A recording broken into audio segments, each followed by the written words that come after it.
Okay. So now we're the topic that people care an awful lot about. We should be caring about all four. Okay, but anyway, let's talk about math. So this is an easy one in the sense that the elementary program has a core math program. It's our first year of implementation. We're going to have like half days with each grade level there's a lot of work that goes into implementing. What I can say here is that to be thoughtful about ourselves, and I would really be appreciating our classroom teachers, is that in my experience of working in other school districts, when you roll out a new math program, everything else becomes secondary. It becomes the main event. I am pleased to pronounce we actually don't have main events. We have multiple main events going on. Okay, so we have an educator evaluation system. We have a lot of things pressing on the system, as you know from the district improvement plan. So we're going to need to be really kind to our teachers and really let ourselves learn how to use. There's a lot of stuff. There's still things, logistics, that we've got to be patient with ourselves. And it's under the guises that we're really creating lots of different pieces. There are everyday math nights coming, so you'll be able to see those pieces. But if you think that everything is perfect right now in everyday math land, it's not. It's not to be expected. However, I am very, very proud of our teachers and the work that the math coaches are doing. It's exceptional, and it's very, very exciting to see what's going on in classrooms. So I do want to make a public statement. The grade 6 teachers' parents did receive a letter this fall explaining why it is they're seeing everyday math journals or kind of homework from everyday math. We made an adoption of the K-5. We never said 6th grade. Okay, we did send a communication to the 6th grade parents to understand this. What happened over the summer when we were planning across the district about 6th grade math, because we said this is the transition year, because we knew don't get too attached, is that what was very important to recognize is that we were looking to see how closely we were using standards-based materials. We didn't have it. That was one piece. The other piece, in that we were very committed to people having comparable experiences, and we were committed to teachers having resources to differentiate the curriculum. So under that guise, we made a decision that given what we have available, these materials, you can use them, is that we actually made a decision that it was in the best interest of our students for 1 year to use the everyday math materials. We didn't invest in all the manipulative materials, so we've been strategic about that. But the ultimate goal was that how do we really prepare our 6th grade and provide the support that's needed? I can tell this wasn't planned, but we are going to get a benefit for the other students that follow, is that it means that our 6th grade teachers will actually know the everyday math program, which means when they get their 5th graders, they will have a context to make a connection between a new program and everyday math, and you couldn't wish for more. So we did get a little benefit from it. So that's just so if people ask you, like, what are they doing? They're using everyday math in grade 6. It is really part of our transition plan because we have said a number of times that it's really going to be important to get that 6th grade text and that 7th grade aligned. Okay, so what does it look like? Vision. Let's see if we can get behind this one. Have as many students as possible prepared to take the first year of high school math in middle school.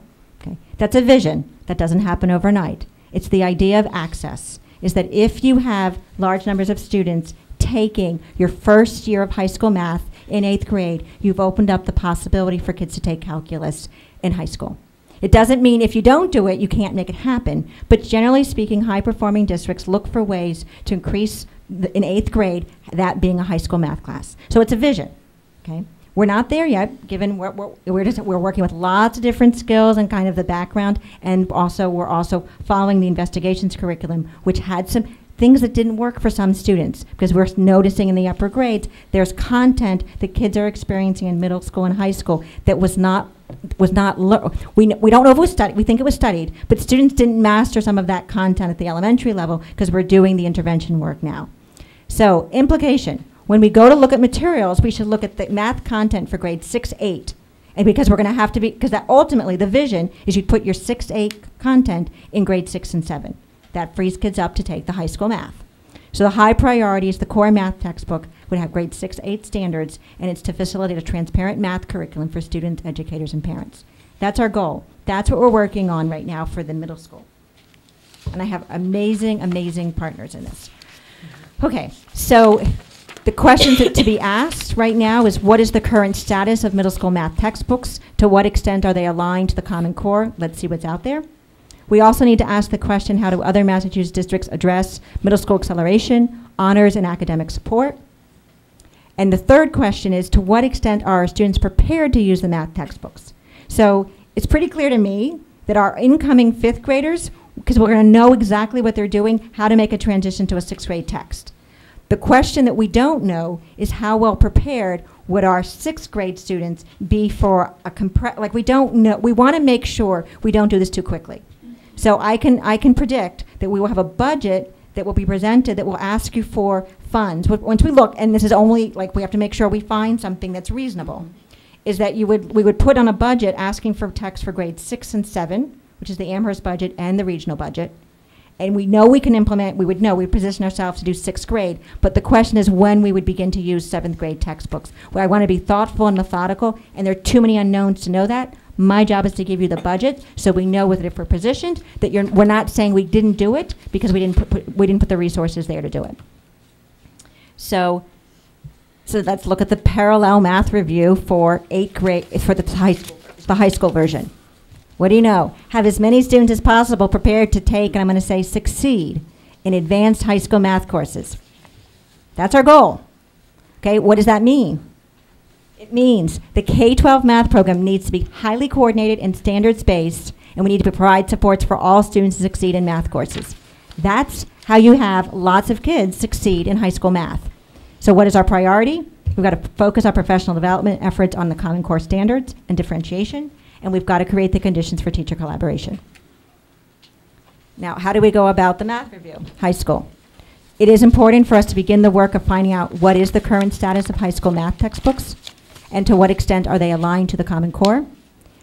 Now, the second one. How do other Massachusetts districts address the acceleration, the honors, the academic support in the context of 2 possible pathways, traditional and the integrated? Now, we're going to go to the next slide. It's very important to understand the next slide. A very important slide, so no one's confused. Okay. In the United States, it is traditional to have an Algebra 1, a Geometry, and Algebra 2. Our competitors, internationally, the ones that are receiving high marks for their math teaching, they are using an integrated approach. Math 1, Math 2, Math 3. Now, the term interactive math program, that we like to say IMP, is one set of curriculum materials for the integrated pathway. I does not stand for integrated. It stands for interactive because it's the name of a curriculum. Okay. Good news, the traditional pathway and the integrated pathway can both be used to teach the Common Core standards. Okay. Nationally, that's what the documents say. It's not one. Okay. So that means when we review materials, we're going to include traditional and integrated pathway materials. Okay. Because the review isn't just about materials, we also need to look at the other pieces, which had to do with the acceleration. How do we support? What are the resources available to provide intervention? Are there any differences? So there's there's lots of pieces that go into selecting a curriculum that's going to make a difference for kids. So here's the next piece. The rationale for the one pathway. So I'm answering questions that people at various places have said, like, why are we doing this? So here's a good slide. All right. The rationale. To achieve the desired results of high student achievement. Strong core program. The foundation for intervention, prerequisites, and professional development. It enables teacher collaboration. We have 12 high school teachers. Optimizes scheduling and resource allocation. And positively impacts interdepartmental alignment. Let me give an example about the scheduling issue. One of the things that happens is that when you have 2 pathways, is that what happens is that it puts another constraint on the scheduling. So there will be times in which people have to make choices about which course because of what other courses are available. Let's give another example that's related to resource allocation. So because we have a system, a good system, which gives people choice, is that we actually can't know from any given year how many students are going to go in which pathway. So you could have unequal class sizes. Some years you get it, that the pathway you have enough for a size in let's say the traditional, but your group sizes, we can't predict it, and then you have a whole cohort that it's unbalanced. So from the perspective of scheduling and resource allocation, it doesn't work for kids in terms of what we're able to offer. Here's the other connection, which some of you may be familiar with. It's the connection between math and science courses. Is that what we've done here is that when you add this other variable, the other thing that kind of goes into the way on what course you can take is have you had the math for that science course? So if you're working with a core program, it's going to be much easier to align the math to go with the science so kids succeed in the science course and are not frustrated by not having the math behind it. So these are all reasons about why would we do this? And it really goes back to the opportunities that are available for students, and it speaks to the quality of programming. All right, here is, I got a little break.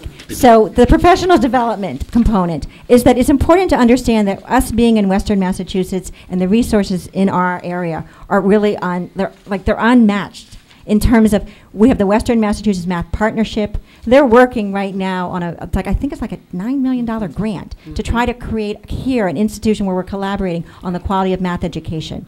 This summer we have Summer Math that's sponsored by Mount Holyoke. It's a wonderful program that focuses on helping coaches, helping math teachers understand what they're teaching. And then in my various experiences in my work is that, since you did get a Michigan graduate from, is that the Center for Proficiency in Teaching Mathematics with Deborah Ball, that is where I did my work as a student, learning about teacher learning, professional development, and systemic work.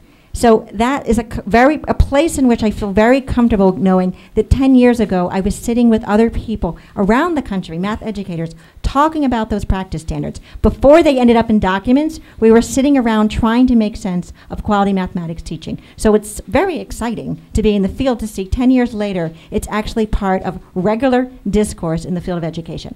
I'm going to take a little intermission because Jane did some work this summer by going to California with another high school teacher, and I wanted to share a little bit what we're doing nationally.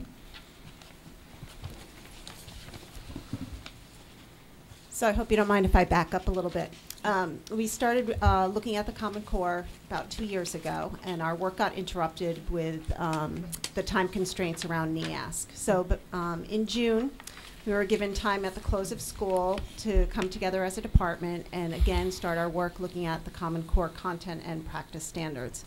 So we came together and we looked at problems, and we were trying to norm ourselves around what the practice standards are saying and how they would look in the classroom. And we were also looking at criteria and discussing criteria to evaluate curricula with. So that was a really great setup to go to this summer institute. And the institute was called Infusing Reasoning and Sense Making in the Classroom. And it was put on by the NCTM. And it was a 2.5-day conference, and Robin Oakes, a math teacher, came with me.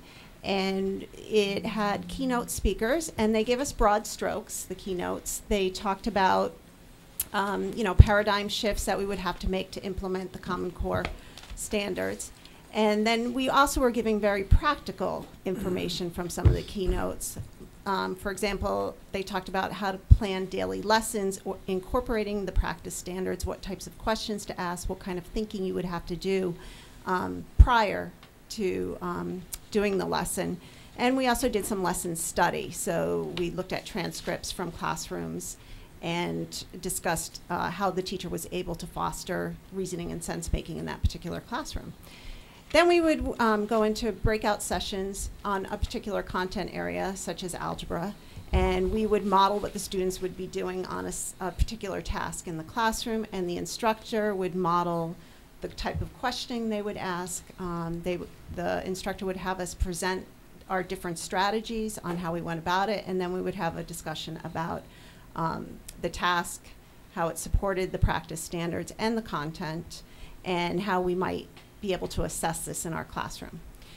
So it also has an online component this year, so we're lucky to be part of that as well. It will also have keynote speakers, and it will have timely topics like curriculum makeovers for the Common Core. And it will also about how to write assessments for the classroom using reasoning and sense making.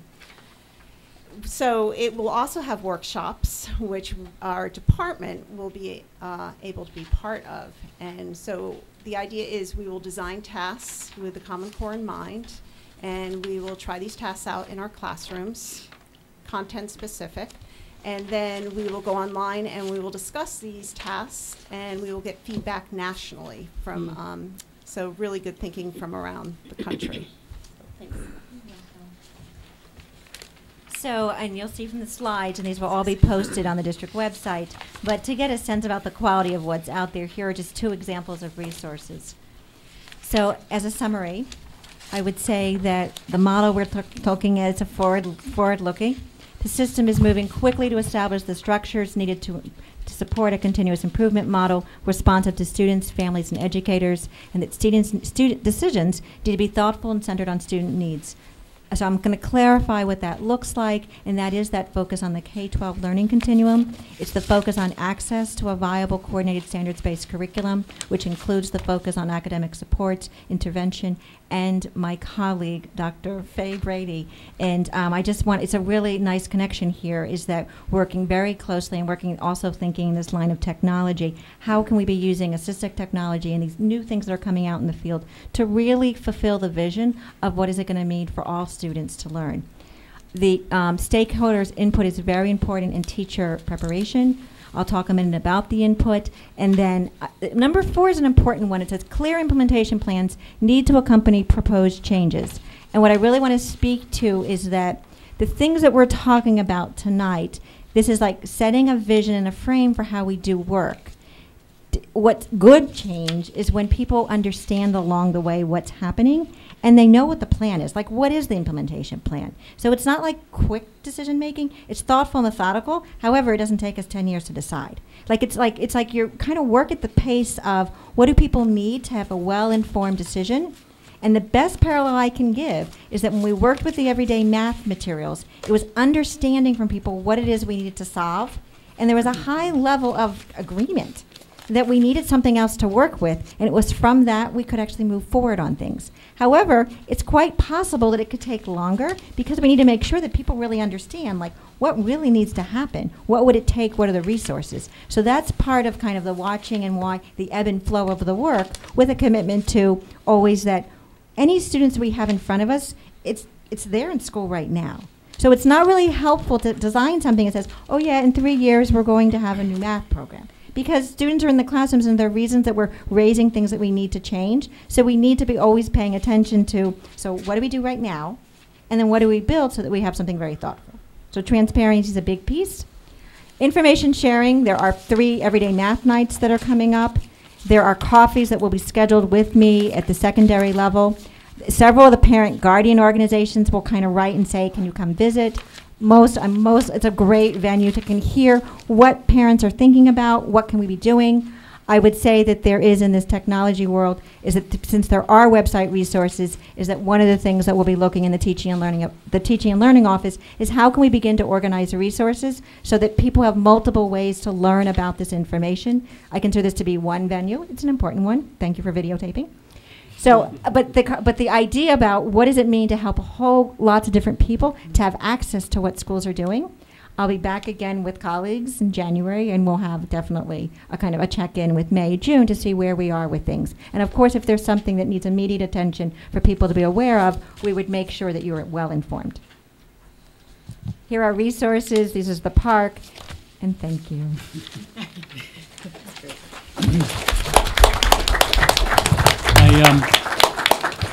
I think we're the ones who should thank the 3 of you for your hard work in putting the entire district on what seems like it's going to be just an extraordinary adventure, very exciting adventure, and one that I think any educator would be envious of to be a part of.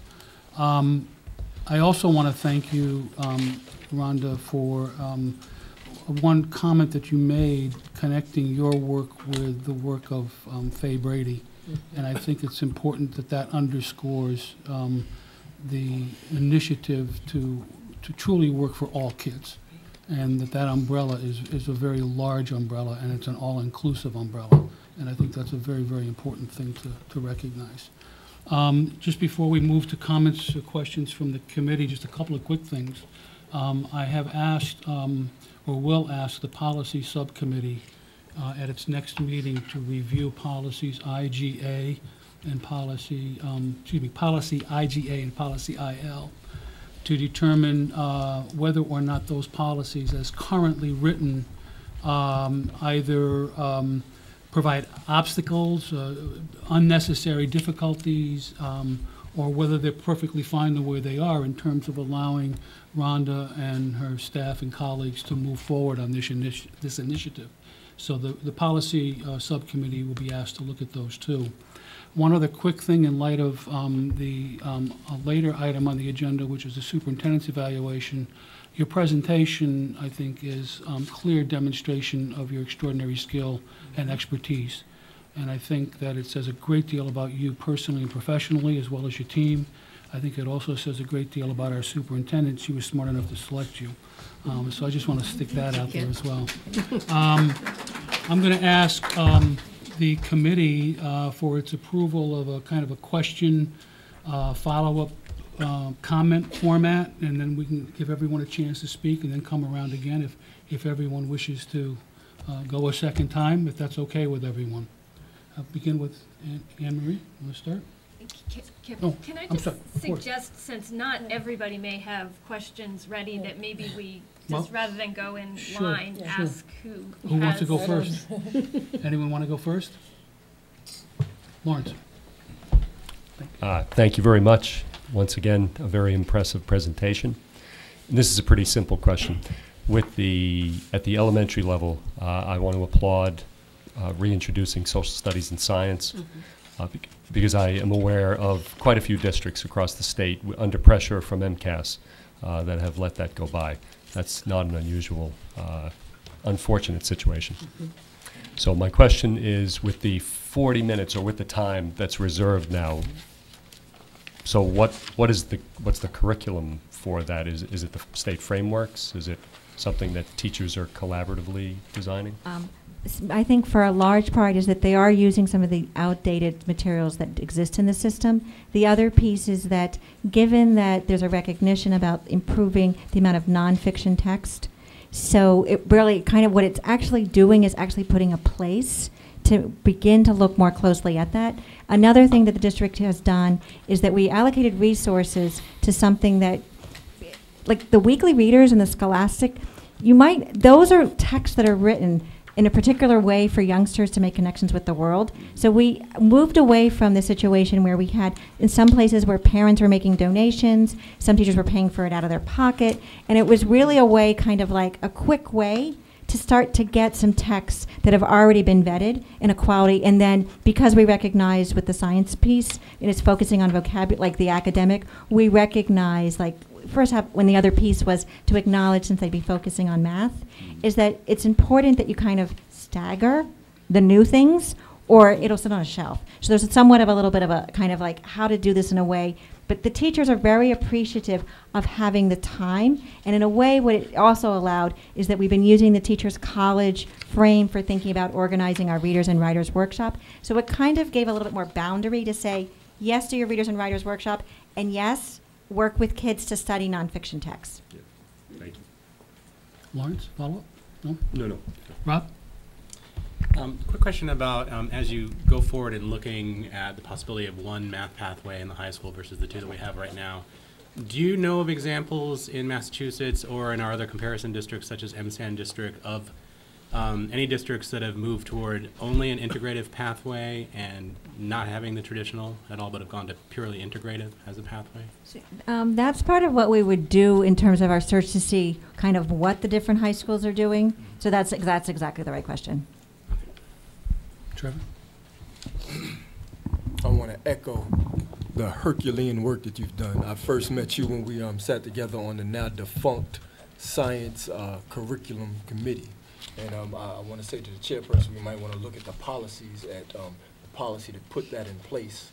One of the things that you mentioned of spending years deciding what we're going to decide in years later was something I saw that was rampant, and we definitely needed some expertise in organizing exactly how we should look at it. So I want to echo the applause I have for this work that you're putting in. A few questions. The first one, I was unsure about this, the integrated math going through. I understand teaching the curriculum as much as you can in 6th, 7th, and 8th so that you have extra year to get students into calculus. What I missed was the textbook to choose for that, was that going to be a textbook that we would send to the elementary schools in 6th grade to start that? I was unclear Correct. about Okay, that. so thank you for asking was for the one question. clarification. So what we're talking about is having a textbook that Mhm. begins in 6th grade and has in the same series the 7th grade. What we're going to have to look at is to see how the publishers are organizing, I'm going to say the content, the standards of 6, 7, and 8, to see what that looks like. Because ultimately, you'd want to kind of do some of your 7th grade standards in 6th grade, and some of your 8th grade standards, like you'd want to look at how that's aligned. Now, since lots of school districts actually have to manage that problem, because lots of school districts have an 8th grade high school course, I actually think we're going to see some ways in which that gets handled. But we are talking about the same series text in our 6th grade classrooms, and the same series would be used at the middle school, because we want a tight connection, because we don't want to lose the time between the 6th grade and 7th grade transition. And as a connection to our Leverett and Shutesbury is that we're going to definitely be talking along the way with what it is that makes sense, like from the lens of student, because this isn't about everybody needs to use the same materials. Like, we have to define our responsibility is within what things that we're working on in our system. But we do have a responsibility, because we receive the students in 7th grade as our partners, is for them to be as transparent about what we're thinking about, so that they're able to be part of the process. Be thoughtful in what their work they're doing. Here's the good news. We're all using the same standards. So it's actually quite possible that it's not about us deciding for the other districts, but what is important is to be working collaboratively so that we all know we're headed in the same direction. Man, that was an excellent transition into the next thought that I had. I was very impressed at looking at the difference between NCAS testing math versus the PARCC, of acronym I don't even know yet. But very impressed with how that would assess a student's understanding of applying math. Now, I understand and don't want it to be inhibiting us that the Common Core standards aren't out yet, and I'm imagining and asking what your thinking is in terms of the training that you guys are going to be doing and developing on our own, understanding what the standards, or not the standards not being published yet, understanding how these questions can be made, and in our professional development, coming up with questions like this to implement in our own, using our own technology, even before, in other words, getting ahead of the curve. Before the standards come out, can we test in this kind of way? How long would that take, and how much effort would that be? Well, see, part of what this work with collaborating with NCTM, the professional organizations, is that we're sitting positioning is that we've done the homework to make sure we're in the conversation. Because we're sitting with the researchers, the math community, the university professors, the organizations that are organizing the work. That's part, and I can assure you that across the country, there are districts that are not having this conversation and are not yet networked. Because if you read the articles in Ed Week, these are the kinds of things you'll find, is that teachers don't realize, they're reading the standards, they don't realize they're different. So there's a whole kind of trend happening around the country is how do you begin to position people to understand what they are, and then here's the other thing that's happening.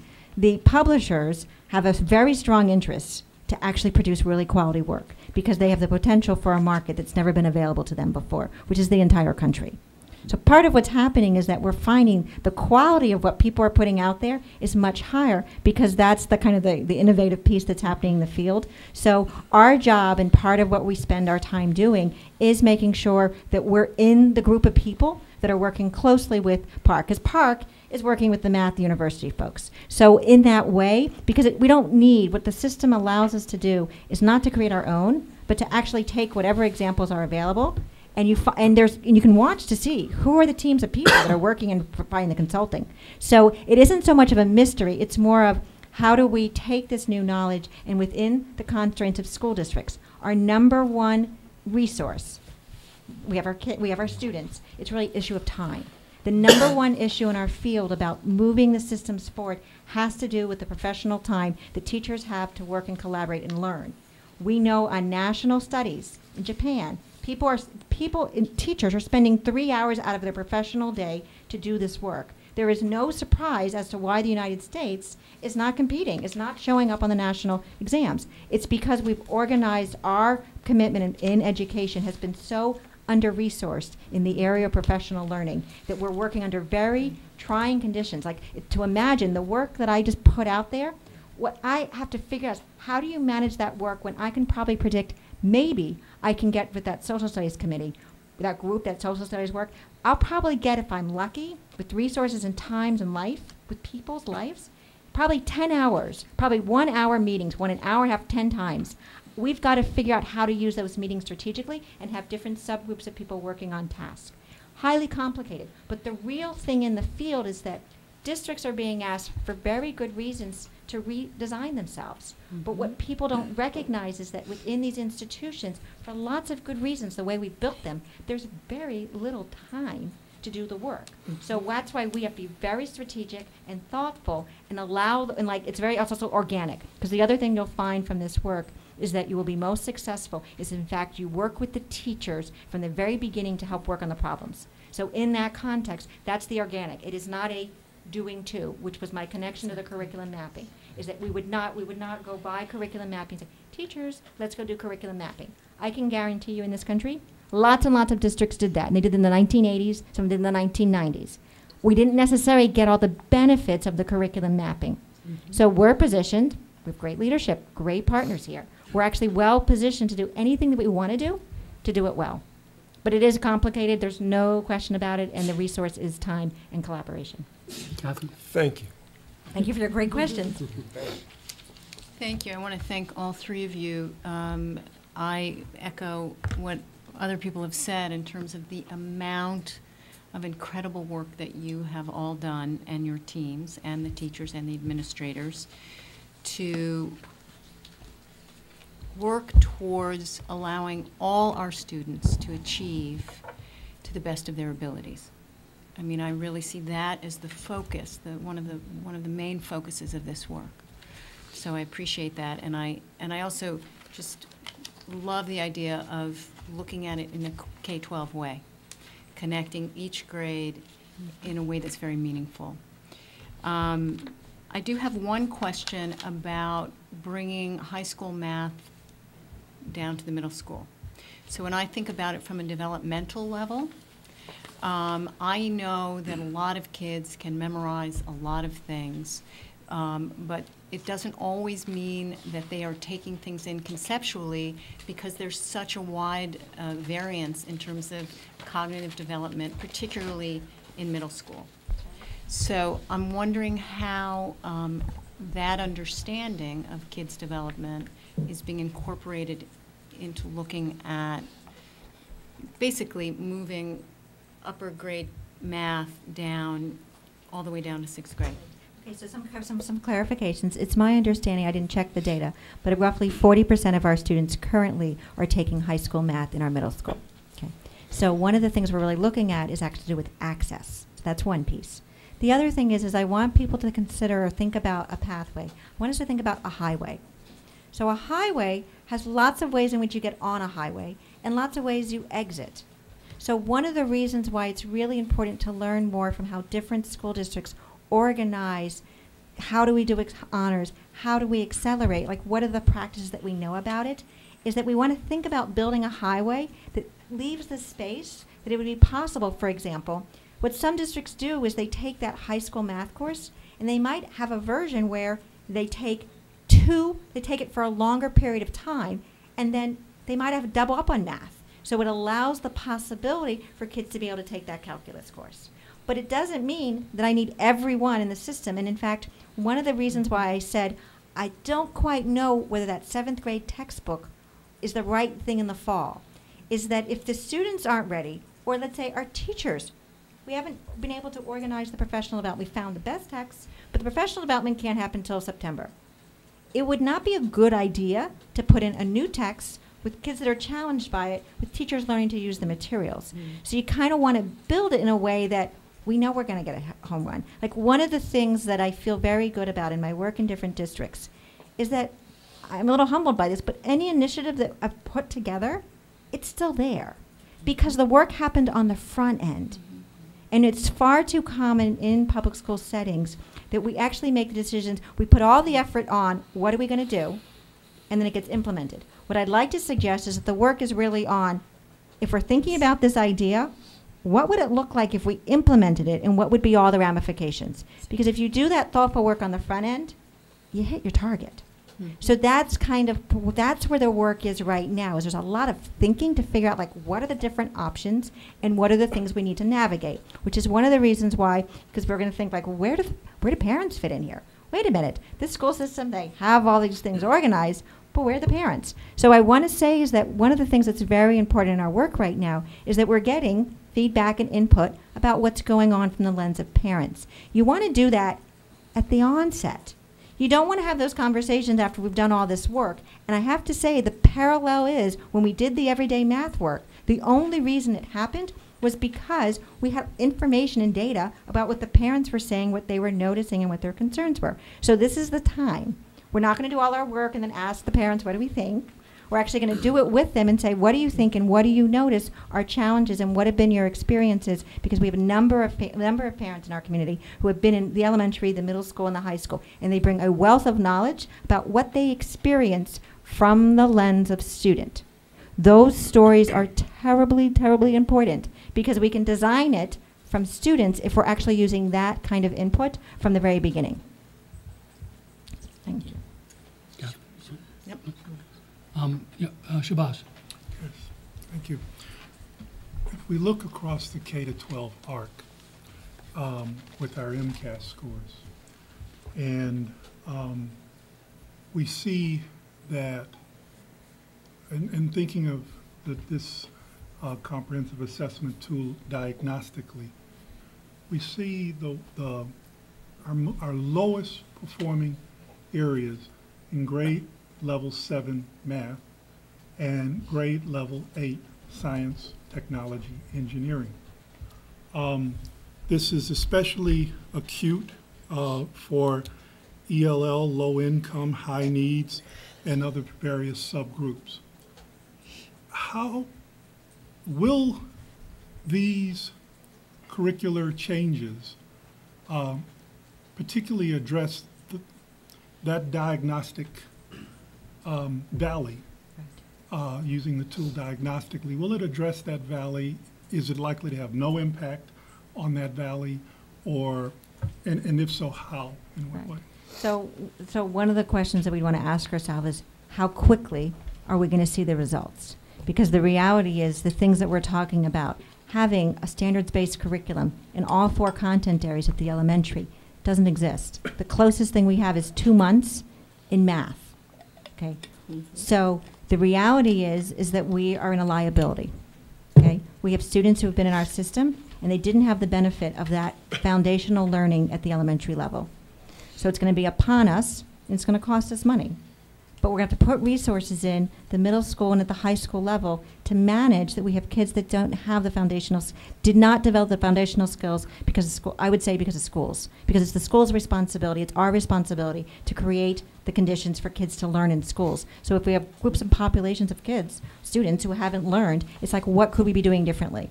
So we have to recognize what's, like, where we are and what can we do right now. So the standards materials are very, in terms of how they're being written, in terms of providing explicit guidance about what do you do with ELL learners, the focus on academic vocabulary. One of the reasons why curriculum mapping is very important is actually you put explicitly what is the language that we need to use, the academic vocabulary. There's things like this that we're not using as a resource because it hasn't been. So so I would say from the lens in terms of for a system to be doing, we're going to watch that data closely, but more importantly, we need to this is the question, is how do we provide the professional development that's needed for teachers to providing high quality instruction to all students? And so we're not, unfortunately, we didn't get into this overnight. So unfortunately, the trail out of it is not an overnight. However, what I can say is that in the lens of kind of school reform efforts, we're on the fast path. If you think about the number of things, I've only been here a year. Okay. I've been in other districts. We've moved quickly. We're moving. The pace in which we're moving, and yours truly, is very, very rapid. And it really is from the lens of what our students need and what the system needs so that we actually create what I'm going to say. We have the potential to create a world-class public school system. There's no reason, given our commitment and the resources and the intellectual capital, and I want to say the commitments, because there are very few public school systems that are not only saying that we are teaching all students, but are putting resources in after-school programming, getting grants, getting different people to understand that we are a community that is committed to all learners. And we're not just saying it, because many school districts say it, but if we reflect at our budgets and what we're doing with our resources, we are actually saying that these are our values and this is what we want to do. And so they're based on that. It's like we're setting ourselves up for success. The question is, how quickly can we do it? And then what do we do with the students who did not have the benefit earlier in their careers? Shabazz? One follow-up, will Park replace MCAS, or is it just a supplement? Yeah. So what will happen is the Park, there's two organizations, and the other one I think is called like Balance. Smart Balance. There's two competitors that are out in the business right now of making these assessments and being vetted. So the Massachusetts will be using, they agreed, I think we're on the Park list, that's our assessments. There are states that have already made some commitments that have said and have invested in their entire that they've already told their school district, you're going to be online when you do these assessments, make sure you buy your technology. So different states are kind of preparing in different ways. There are departments of education who've already developed curriculum units, which now with these connections, other school districts could use. But so it's definitely a process. But if we're implementing in the 2014-2015 school year, yes, will we have two sets of tests going on that year, or will MCAS be out? Oh, no. So this year is an MCAS year. Mm-hmm. And what they've done, correct me, you can provide the clarification. There's on the Department of Ed website, it tells us the content that's being assessed this year sits at the intersection of the old MCAS and the new standards. I wouldn't say the format of what was being assessed is changing. I don't have any signs the format of the MCAS is changing. However, because we have the standards that existed and we have the new standards, there are statements that have said that it's 85% of what Massachusetts had. So that's kind of like the good news because our standards were high. I would say it's a little, we might have the standards may be a difference of 15%. We all just saw the nature of the assessment. The nature of the assessment, if that's what actually kind of is what moves the systems.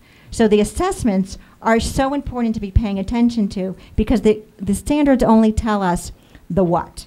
Kind of like what to focus your energy on. It's the assessments that help us understand what's the nature of understanding these learning and how will we measure whether or not students know it or not. So it is imperative around the district, independent of the external tests, to be in the conversation about what is our best guess about how we'll assess. Now, I would say when I looked at that example, I have to say, because I did spend my high school years overseas, when I looked at the nature of of that question that was being asked, it was much more similar to what we had in Israel. And this was I guess it's 25 years ago. What I can say is that we had fewer questions. Like we had those kinds of questions. This is more sophisticated, but there wasn't a need to do so many questions. So I think given the caliber of those questions, those take resources to develop high quality assessment tasks that are vetted, that are going to assess what we're trying to measure. That's hard and expensive to do. It wouldn't surprise me if there's fewer questions, but of higher quality, which would kind of change the conversation for depth versus breadth. The question mark in the field is whether or not how will the field land? Because the last time, when we did the other standards 20 years ago, one of the things that we looked at is people wondered, did the MCAS, did the state assessments around the country, were they really measuring what the standards were set out to do? So this country is taking a second cut at that question. Is there anyone who hasn't had a chance? Go ahead. I just want to, can you mention something about the movement of potentially multiple measures for MCAS, multiple times per year versus?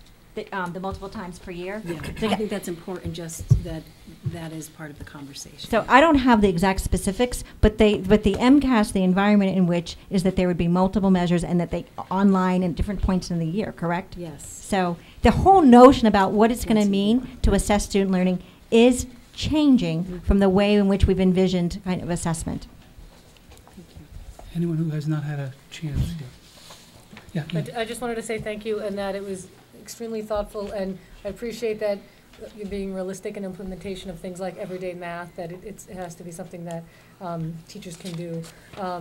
And I think that finding the time for the teachers to work together, like you talked of, is great. And the more we can do that, the better the kids are. Anyone else? No, Thank you very, very much. Really Thank you, appreciate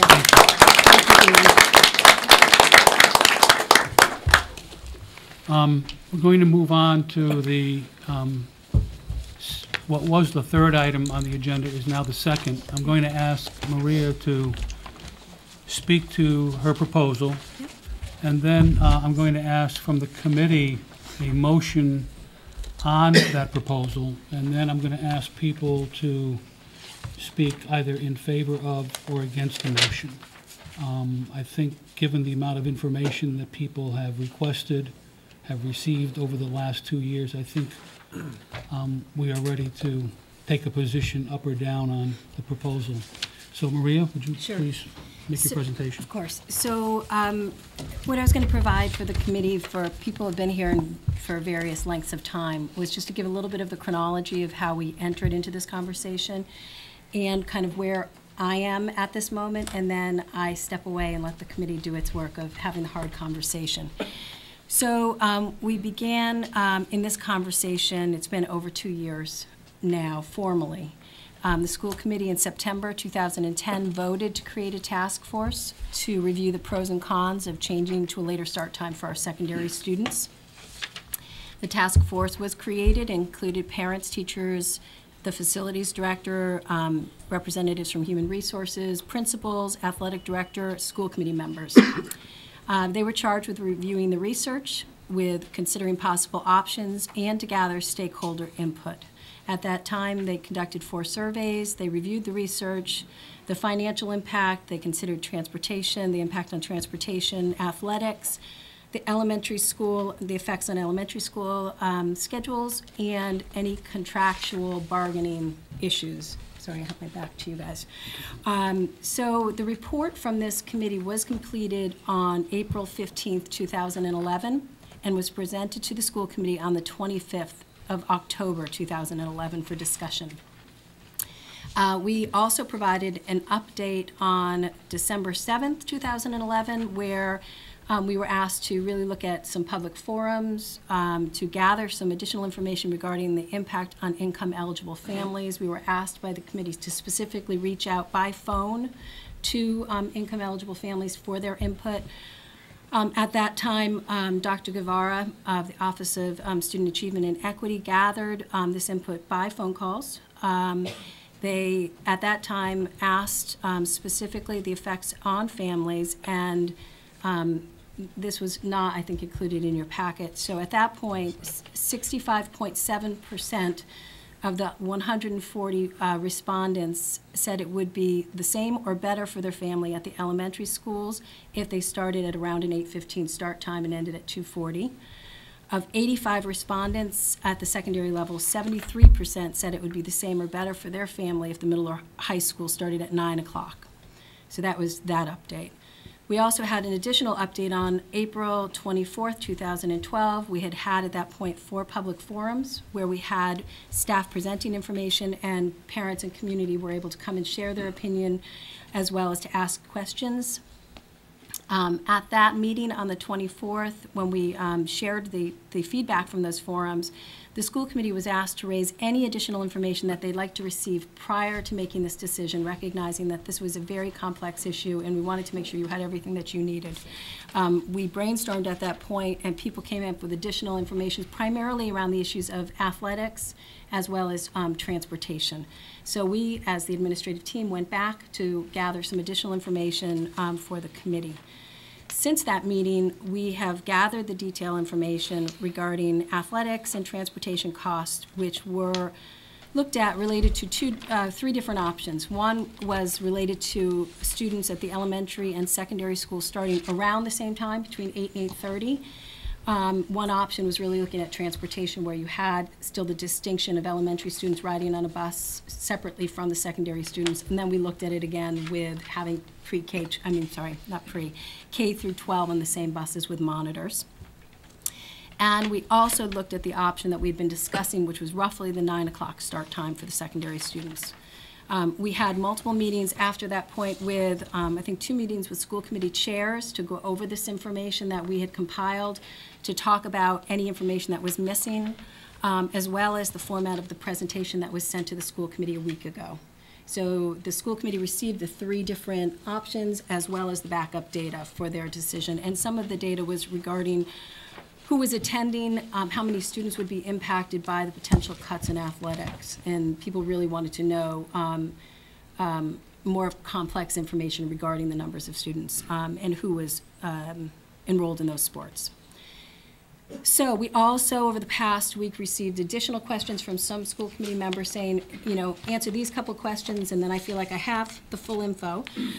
So we did spend a lot of time up until even late in the day today answering all of those questions. So for me, the school committee has asked me to make a recommendation of where I would go, giving my position as the superintendent. So sitting in this situation is, I'm in the position of having to make the recommendation that I think is the best for the health, safety, and academic performance of all of our students.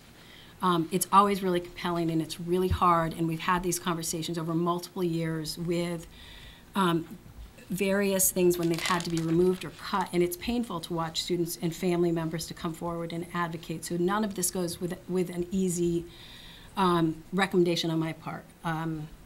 So while one schedule really is not a perfect schedule for every single student because every student has a different desire or interest, I really have to base my recommendation on what is best for most of our students, in particular students who are at risk.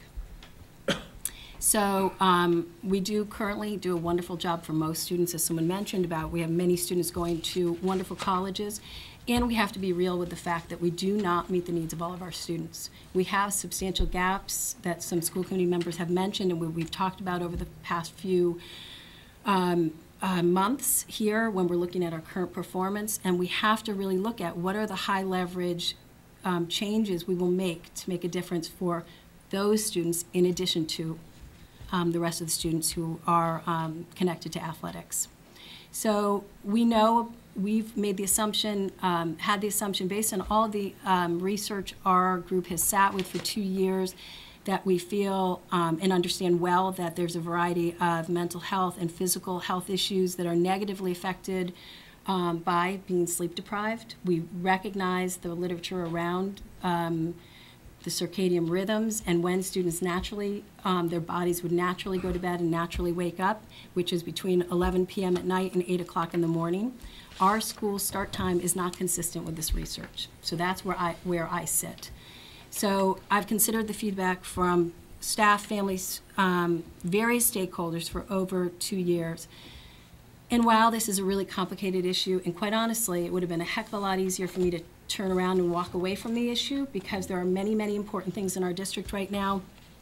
When I'm directly asked the question of, given the needs of our students who are sitting in front of us each day and in looking at the research, what do I think is best? I think it would be irresponsible for me to say other than to ask the committee to vote for a later start time. You are all sitting with the hard decision, and sorry to say it's not mine to make, or actually happy to say it's not mine to make. But my request would be that the school committee vote to approve a later start time as represented in scenario 3. That would be implemented, and here's a key point, in the 2014 school year. So at this point, the chair and I, we talked about how to format this. The questions to the superintendent and our staff are, we feel like we've exhausted, we've answered. So at this point, I turn this decision over to all of you for your discussion and vote, and I happily step back from the discussion. So thank you all. Thank you. As I noted a few minutes ago, the way I would like to proceed is to request of the committee or a member of the committee to put forth a motion to the committee to approve the superintendent's recommendation. Given a second, I would ask the committee to then proceed with a comment from each member regarding their position on that motion, and then at the conclusion of that, to have our formal vote, unless there are any suggestions for an alternative process. Rob? Just a point of information then about the motion-making process. Are you looking for a committee member and/or a second who is either in favor or undecided at this Doesn't point? matter, doesn't matter to me. No, just to put the motion on the floor so we have a target to discuss. Michael? Just a request when we, or a question, for the comment part. My sense would be, given the importance of this, that it's, people will make whatever, take the time that they need to make the statement and convey whatever. So if we're not gonna have back and forth, Mhm. And Yes, just Deb. another point of clarification, so for the motion and the second, you're talking about regional members? Exactly. Oh, Yes, yes. So can we set a reminder of that, that whatever vote this is, it does need to be, if it's voted that we're making a change, it does need to go back to the 4 towns that are affected by the change in later start time. So this is a vote of the region. If this moves forward, then it goes to the 4 towns for discussion. Michael? that just reminded me, in terms of the elementary school districts, can one of you two articulate what the process would be? So, I mean, I can speak to, if this were voted to move forward of a later start time, we would then be making that formal connection to the 4 school committees that would be affected at the elementary level. And those school committees would then vote about, and to see what the impact would be, and they've been involved in this conversation. What would the impact be for your community? If it is voted down in one of the 4 communities, my commitment has been to come back to the school committee, the regional committee, to reopen and I don't know the formal statement of how to do this, but to bring this conversation back to the committee, because if one community is not able to implement this because of our transportation connections, we work together in terms of our transportation, I would feel we need to come back to the region for further discussion. Michael? Just a quick, I don't know, Debbie, if you got that, but it'd just be helpful to have that comment in the minutes Yeah. for the other districts. Thank you. Before we proceed with the motion, any other comments, questions of process? Regardless, I am going to ask the audience, if you, regardless of the outcome, if you would refrain from any outburst one way or another. I would really appreciate that. I think we all would. This is not a particularly easy decision for any of us to make, regardless of what decision we're going to make as an individual. So your understanding on that would be greatly appreciated. May I have a motion, please?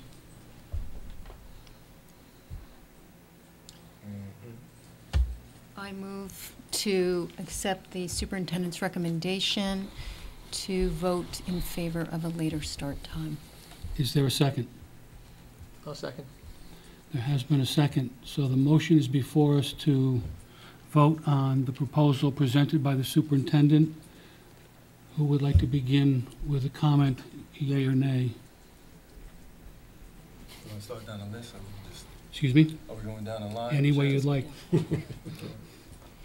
So, Annie? So I would say, I'm opposed, so I would say no. And do I give my reasoning for this? Please. I would say no, because the sports are what keeps students motivated and invested. There's not really more than what we've heard tonight here, so I guess that's all I really need to say. It's been said already. Rob? So I'll make a comment that's pretty similar to what my comments were when we first voted on this, because not a lot has changed in this, in what we're presented with tonight. I was on the task force. I was the school committee representative on the task force that made the recommendation for a later start time. That was before we had all the details of how it would impact athletics significantly in some places. And I've reached a point where I'm still in favor of a later start time, but I'm not in favor of a 9:05 start time. And I've kind of come to the conclusion as well that in other districts where this has been successful, such as Minneapolis, such as Holyoke, they don't go that late. They don't start at 9:05, and we would have nobody around us starting that late. So for that reason, I think it's more drastic of an impact on athletics, and for that reason, I can't support this motion. I understand that the other scenarios had much more significant budget impacts, and that's why it's more really that we're only left with this as the one option that's feasible right now. So that's where I stand. I still stand. I'm not supporting the motion. Trevor?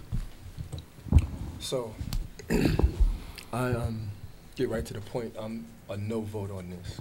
Athletics are very important, but that's not the biggest reason that I'm against this.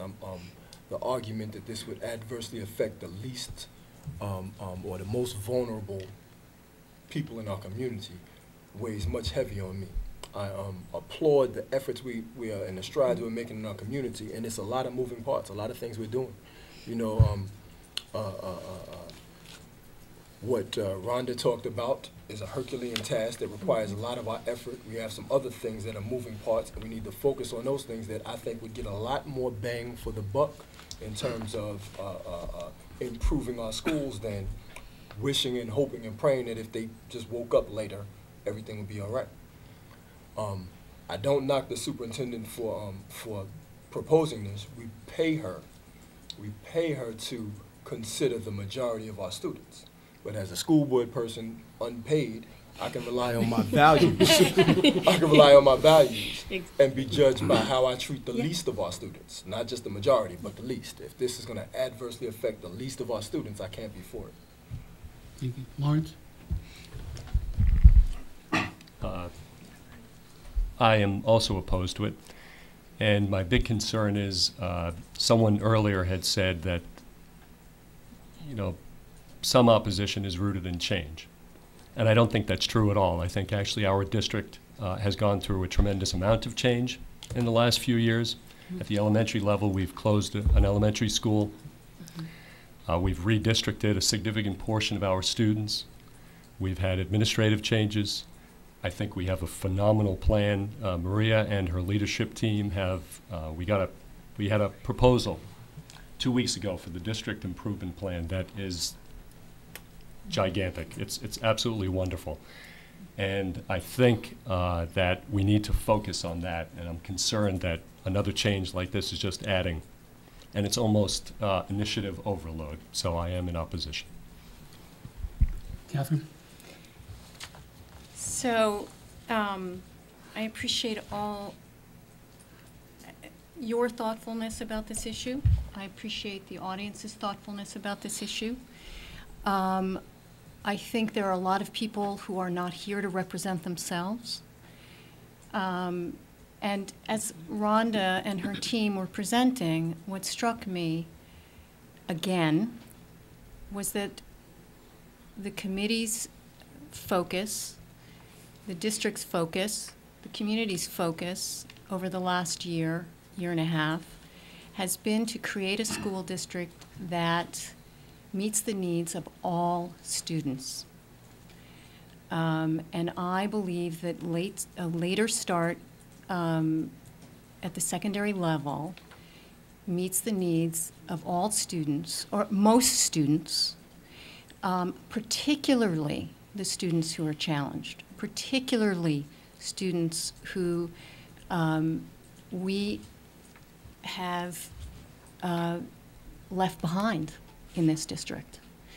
The research has demonstrated, both the medical research and the social research, that the population that this kind of later start helps the most are the students that have been historically left behind in public schools. So I did write down some of my thoughts because I wanted to make sure this is an important vote, and I wanted to make sure that I covered the points that I wanted to cover. So our focus, indeed our mission this year, has involved improving access to best practice and instruction for all kids, and to address the needs of the whole child. We have spent innumerable resources, time, and energy to ensure the best learning environment we can. I think it's wise to be skeptical of all research, but for this issue, I think it's useful to be both skeptical and open-minded. We don't disqualify out of hand all the data on class size or on the benefits of healthy lunches for kids. The high school and middle school have been focused on helping kids with issues of resilience and balance.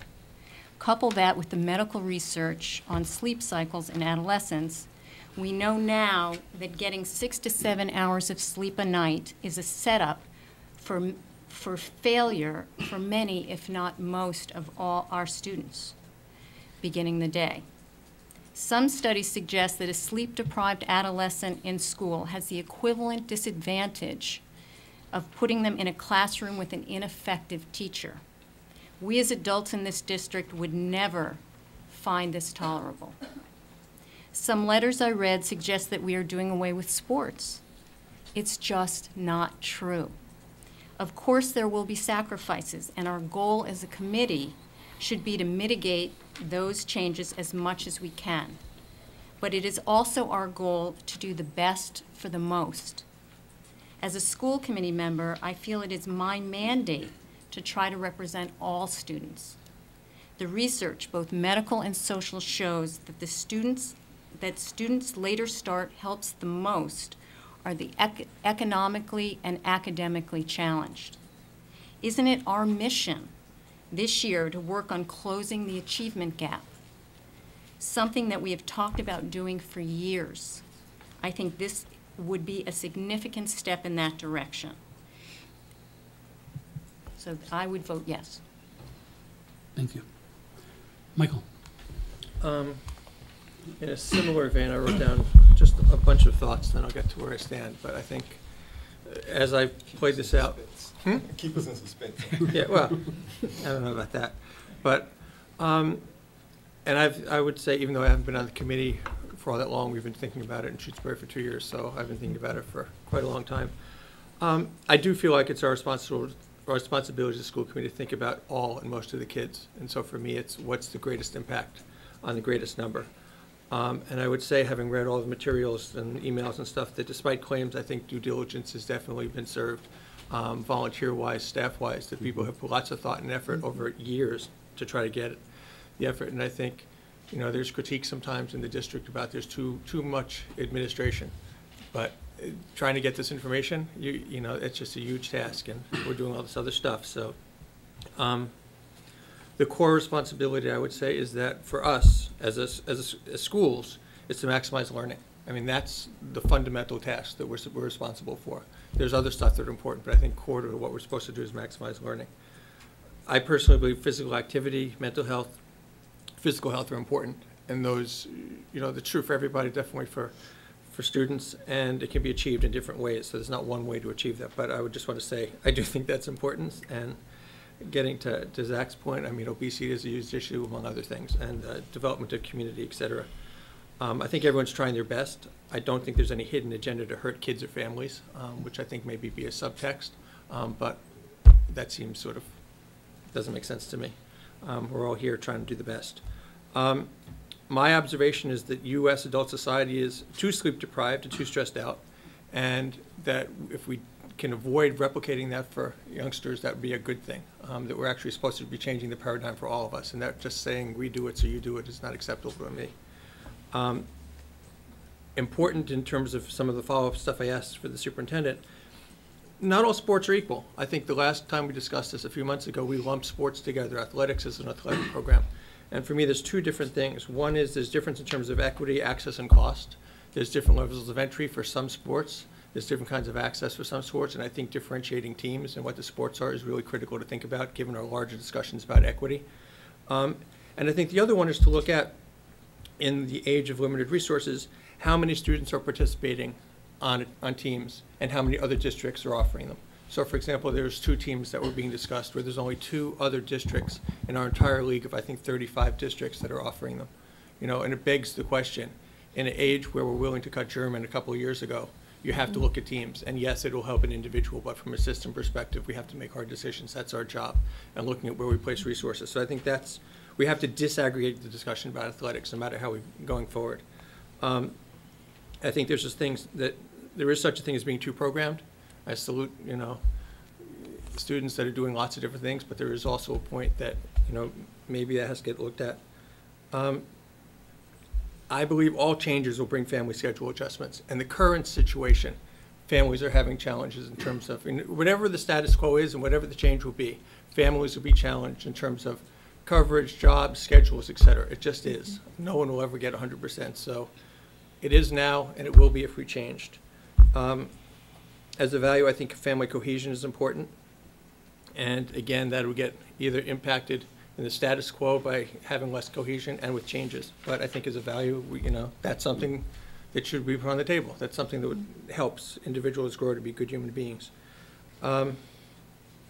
I sort of mentioned this, but if we're willing to look at academic cuts, which this committee was, I wasn't on it, but German is the one that jumps to mind, but we made cuts a few years ago when all the ugliness in the budget started.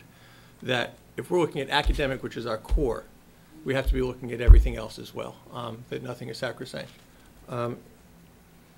I would like, especially given the direction that this vote is probably taking, that we have more discussion on innovation in the school day. We lost recess, with MCAS. There's really not a lot of free time, and there's no downtime. My oldest, who is a senior, she said, just because we're old doesn't mean we don't need recess. All of us would probably benefit from a nap. I mean, the rest of the world does it.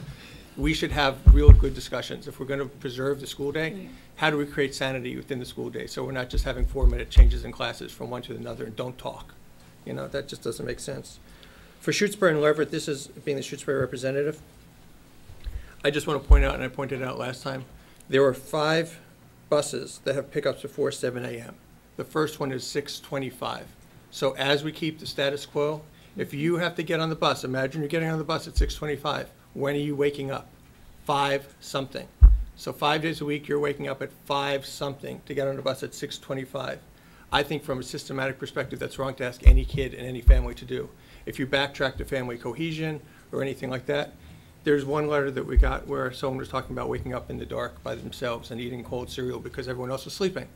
If 5 o'clock is just, that's not a system that really works for children or families. And that's the status quo, and that's what we're retaining. So, and we are a 4-town system. We can't just jettison the other towns. They're part of our system. So working to what I would prefer a middle course. I think when we last met, we all sort of agreed that we would really like to make 8:30 work. That was what we wanted. I think there was, nodding heads. So, and this is my soapbox moment, but I think it's really important to put it in perspective. The reason we can't look at 8:30 is because of cost. And the implications that societal priorities have play out on the ground, and we're the ground. If we had one less day in Afghanistan, if we had one less bomber, if we had, people who are wealthier paying taxes, it would play out different because there would be resources. It's playing out for us because we have less resources, and 1.2 million stops us in our tracks, and that's the end of it. But really, I think there's pretty good agreement that 8:30 would sort of split the difference in terms of needs. And as a committee, I think in terms of moving to non-divisiveness, that's something to just acknowledge. And then finally, I had 2 thoughts just, so this discussion doesn't just drop and then we don't talk about it for another 5 years. I saw 2 sort of in the middle things that we could do that I don't think have been researched, and it seems like they're sort of small, but just to put them out there as seeds for the future. One is simply shifting everything 15 minutes later. If you started secondary at 8 and you started elementary at 8:50, that's an interesting thing to think about. The other one is just to do a flip and no moving. So elementary is at 8 and secondary is 8:15. I mean, I think if we're preserving the idea that there is real benefit, in a lot of these things that I articulated as values, and it's not just we can't go here and it's dead, that our responsibility and the administration's responsibility is to figure out, is there somewhere we can tweak it to get a little bit farther because we can't afford the 1.2 million. And maybe when we have peace, we'll have 1.2 million, it would be good. So thank you for listening. Oh, and I will vote yes. Thank you, Rick? I came in leaning no, and I'm still in the no column. I just want to go through the things that I've been thinking about on this. One is that I don't have any, I totally buy into the idea that there would be benefit if we had a later start time. Everything that Catherine said, for example, I agree with. I don't know how much of a benefit there'd be. I'm not sure the studies really tell us exactly, if we move to 9, how much of a benefit we're going to get, but I do think there'd be a benefit. I also have been thinking about the idea of favoring academics over sports. I guess I'm not that much of a sports person, so I favor academics over sports. So it's the loss of sports at first wasn't concerning me that much. But when I thought about it more, I thought that sports actually teach kids things that could be argued even more important than what they learn in the class. I think a good coach can teach a kid how to fail and get up and try again. And those kinds of character traits that can be built in kids, I think, are really important. So I think sports could be viewed as important, sometimes more important, as academics. Really echoing what Rob said is, the 9 o'clock is just a killer. It's just, it's too much of a cost to me for the benefit that would be gained. So if it was as Michael said, if it was 8:30 or 8:15, I'd vote for it in a second. The one thing that pulls me back toward the yes is the fact that the superintendent is recommending it, and I understand her leadership team is too. And we hire these people to do the job. They know the job better than we do, and I really don't like going against that. So my rationale for going against that is basically that I'd rather that Maria and her staff conserve their capital and energy for other things that are important, like Oliver Ronda's work, all of the other things that they have to do. And so I view it as not going against the administration, but kind of almost protecting their energy so that they can do other things. Thank you. Shabazz? I'm it, that's it. You're it. Aye, aye, aye. I'm for a later start time.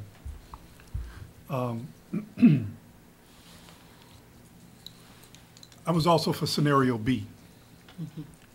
I still don't know why it costs more than scenario A, which involves separate bus runs. But I take on faith what's been reported, that it is going to drive costs up to over $3 million for such a bus run, or for an annual incremental cost of $1,261,741, which is higher than scenario A, separate bus run, same start time. Take that on faith. So my scenario for a later start time went down the drain right there. Flip and push, I don't know. Still would like a later start time, but flip and push, I don't know. It really is a division in my home. I promised when I was running as a candidate, I promised my son, who had finished 4 years in the high school, who really struggled with me and convinced me that the current start time in our high school is just ridiculous. It's ridiculously early. And he's actually a voter now, so I really, actually he was a voter then.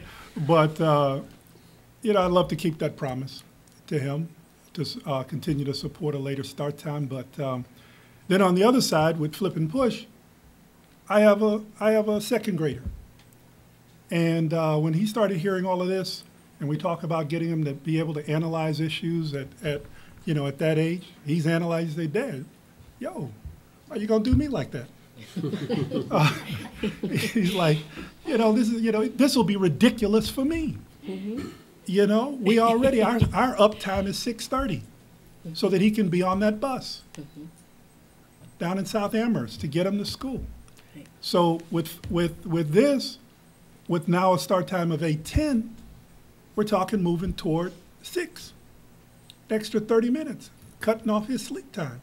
And for what? For the 1,500 high schoolers and middle schoolers, he's like, hey, that's not me. I said, well, but you're going to get there in a few years, son, and then you will appreciate it. Well, that's not, his range of horizon is like, maybe if I could tell him it wouldn't take effect until 2014, he'll be very close. He'll only have about 1 or 2 years of change. Come on, I could kind of struggle with him to accept flip and push. So it's a really difficult decision. I am in favor of later start time. I hope, like Michael, we can keep the conversation alive. We can keep looking at these scenarios, going back. I think we have a bus contract coming up. Maybe some others could get into the bidding operation than our current provider, 5-star. I don't know. I'd like to keep it alive and to keep looking, but as it stands right now, I think flip and push is just not flipping. Thank you. That was good. That's a slogan. Anyone care to make any additional comments? I'd just like to say something. Yes. So I would just like to say thank you to everyone who has worked on this issue for 2 years. It's been a very difficult conversation for teachers, for the administrative team, for school committee members, community members, and it was not easy for all of us to kind of wade through it at times. And I want to recognize for the committee, this was probably of the new committee of the first, what I consider to be a very challenging conversation to have and decision to make. So I thank you all for the seriousness of which you entered into this, and I do agree that I would love to keep some conversation alive about potential options in the future. So I thank you all. I just wanted to take this opportunity to say that at this particular school board meeting, I am buoyed and happy to see so many members of the community here. I see people I've worked with. I see people that I've done business with. I see people I've met in the grocery stores. I see students I've interacted with, cutting my lawn and such. And I got into this public service stuff because I have children in the school system and care about how I could influence it, how personally I can influence it for my students, for my children. And was feeling kind of low that there's not more people around it that feel that way. I don't see enough people at meetings hearing about the ramblings and going-ons that we have. You know, I care that much about it that I'm here, and I'm happy, buoyed, very impressed, and can go to sleep with a smile on my face knowing that I'm not the only one that cares. So I want to thank everybody who's come out tonight. I just want to take that opportunity. So, thank you, Travis. I would like to, first of all, thank Maria, her staff, Rick Farrell, Ron, Mark Jackson, the entire administrative team that, in my opinion, just put in an extraordinary amount of time doing the research, doing the heavy lifting, doing the grunt work, if you will, to put together the material that we needed and the community needed to be as well informed as we possibly could be. And I really want to tip my hat to all of you and thank you very, very much. I'm not sure the words alone are sufficient. I hope they go a certain distance in expressing how much gratitude I personally have for all the work that you did. Thank you. I see my role on this committee has, for me, always been in the pursuit of preparing youngsters for the 21st century, whether it be college, jobs, career. And for me, this entire conversation has been, in my opinion, a misplaced conversation, although it touches upon a concept that I think is absolutely essential, and I hope this community can stay as committed to this concept in the future as it is this evening, and that is the use of time, which Dr. Cohen referred to earlier this evening. I've had problems with this concept from the outset. And the reason why I've had problems is because I do not believe it is a direct solution, or does it address directly academic achievement as much as how much time youngsters spend with quality teachers in and out of the classroom during the school day. I would be much more eager to look at this concept if it was done within the context of a discussion of a longer school day, even a longer school week, and maybe even a longer school year. If we're truly serious about preparing youngsters for 20th century world, a global world, an international world, then I think we have to step up and face up to what our colleagues in the rest of the world are doing. And they're spending a heck of a lot more time in the classroom than we are. And that's a conversation that I would challenge the community of Amherst to have sooner rather than later. I think that's a far more important conversation to have than what time of the evening or morning kids get up or go to sleep, at least at the moment. I also was concerned about entering this conversation because I think it misses an opportunity for us to talk about the role of homework in academic areas.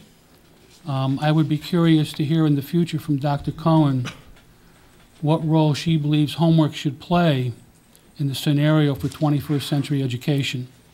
and how do we define homework, and how we define the use of time outside of class in the pursuit of academic excellence. Those are questions that I think we should be asking. I think it's premature at this point in time, absent those conversations, to talk about when kids should either get up or go to sleep, because at the moment, absent those other conversations, I see that as a uniquely family matter. And I don't believe the school at this particular juncture of the conversation is ready to intervene in that situation. So until that time, I'm going to vote no against this proposal, and I would certainly hope that we would look forward to having a conversation about length of school day, length of week, length of school year, role of homework, as they all pertain to the presentation that Dr. Cohen made earlier this evening. I'll conclude by saying that I would hope in January, when Dr. Cohen is here to present Chapter 2 of her presentation, that there are as many of you there that night as are here tonight. That's the young Surprise me. That's the young people. Thank you. I move for the call for a vote. There's been a motion to vote.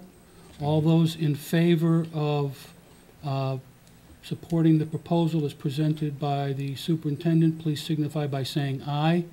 Aye. All those opposed, nay. Nay. The proposal is defeated. Okay. Yes, Michael. I just want, just in terms of our committee process, I just want to acknowledge what I think was a really good process. You know, there's not many harder issues. And I think I just want to, you know, we modeled what is a good way to do this, which is we can agree and have respectful exchange. And I think that's really important to acknowledge. So thank you all. Yeah, thank you. Thank you, committee. And thank you to members of the audience. I appreciate your patience. I hope we'll have an opportunity to continue this conversation at some later date. Thank you very much. And moving on now to the third and final item on our agenda, the superintendent's evaluation. Yeah, move to, is there a motion to recess for 5 minutes? Just a quick break. 5 minutes. We'll take a recess for 5 minutes. Recess for 5 minutes. I'll be right back. If you were a maestro, Kip, you would have recessed and then came back and voted. Yeah. Oh, right. 7-2. Bathroom, come back, have a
process for me to go through. So in terms of evaluating the superintendent, you'll evaluate me based on the rubrics, which are, the standards, the indicators and elements, which I think are very comprehensive to the role of the superintendent. And you'll also look at specific goals that are articulated on the primarily 3 forms, but multiple page forms. So the goals that I addressed were, and I'll just briefly state what those goals are. In terms of a student learning goal, I took some of the priorities from the school committee. I took the priorities related to diverse learners' needs, as well as the data-informed decision-making, and the knowledge and use of data. So the 2 goals that I chose, we were supposed to choose 1 goal, but I had some struggle with if we were going to really look at growth in MCAS, I wanted to give it a few years, so I actually created 2 goals, which I think was kind of the general sense of what might make sense for the first stab at this process. So the first goal is a 3-year goal, and it's to increase the growth percentile in English language arts for the state-designated subgroups of special education and low income. When we looked at the presentation from Mike Morris, as well as when I spoke with Rhonda and others in my leadership team, these were the 2 areas that really jumped out in terms of English language arts with 2 groups that were consistent at the elementary and the secondary level. And they were both, in special education, well below the average range. And in terms of low-income students, they were within the average range, but below what we would consider the average growth, which would be 50th percentile. So looking at data, that was the goal that we chose, to really look at special education and low-income ELA for elementary and secondary. And you heard Rhonda speak to some of the ELA work, the writing and reading across curriculum tonight. I will also be sitting with staff to disaggregate the information much more specifically down to student level. So yes, we'll be creating systems kind of perspective of action plans, but also direct intervention with students.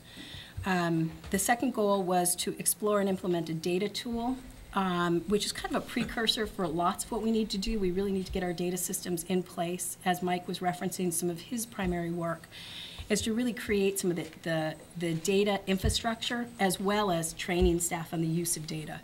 So this goal is talking about creating the data tool or the system for us to be able to capture student information and to have it be user-friendly, so that we can actually document multiple measures of student achievement data, as well as interventions that are tried, so that we can then monitor the effectiveness of those interventions for specific students or groups of students, and to have this information be used kind of over time. So it creates a learning profile of students. So this is kind of what we're looking at now, and that really is, it does address the needs of diverse learners, but it also is very specific to kind of the underpinnings of our data work.